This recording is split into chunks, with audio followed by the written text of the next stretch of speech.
Hello friends, welcome to Ezhil YouTube channel. நம்ம பார்த்துருக்க இப்போ கொஸ்டின் பேப்பர் என்ன டிஸ்ட்ரிக்டுடைய கொஸ்டின் பேப்பர்னு பார்த்தீங்கன்னா தேனி டிஸ்ட்ரிக்டுடைய கொஸ்டின் பேப்பர் தான் பார்த்துட்ருக்கோம்.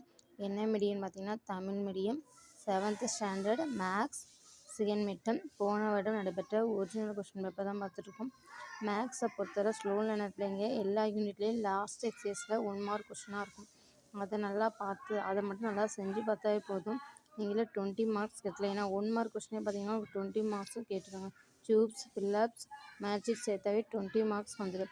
அதுக்கு எடுத்தால் 2 மார்க், 5 மார்க், அப்புறம் ஜாமெண்ட்ரி 5 மார்க்ஸ் வருது. ஜாமெண்ட்ரி நல்லா வரைஞ்சி பாருங்கள்.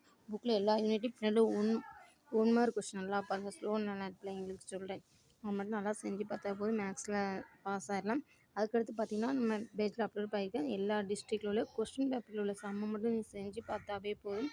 கண்டிப்பாக மேக்ஸில் 100க்கு 90க்கு மேலே சொல்லலாம். ஒரு ஏதாச்சும் 5 டிஸ்ட்ரிக்டில் கொஸ்டின் பேப்பர் எங்கள் பேஜில் எல்லா டிஸ்ட்ரிக்டுடைய கொஸ்டின் பேப்பர் இருக்கும். நீங்கள் ஏதாச்சும் ஒரு 5 டிஸ்ட்ரிக்டுடைய கொஸ்டின் பேப்பர் எடுத்து அதில் உள்ள எல்லா சமையும் செஞ்சு பார்த்தாவே நீங்கள் போதும். கண்டிப்பாக நெக்ஸ்ட் மந்த் வரப்போகிற செகண்ட் டைமில் 90க்கு மேலே மார்க்ஸ் ஸ்கோர் பண்ணலாம். நெக்ஸ்ட்டு இதே மாதிரி ஒரு வீடியோ சந்திக்கலாம். பாய்.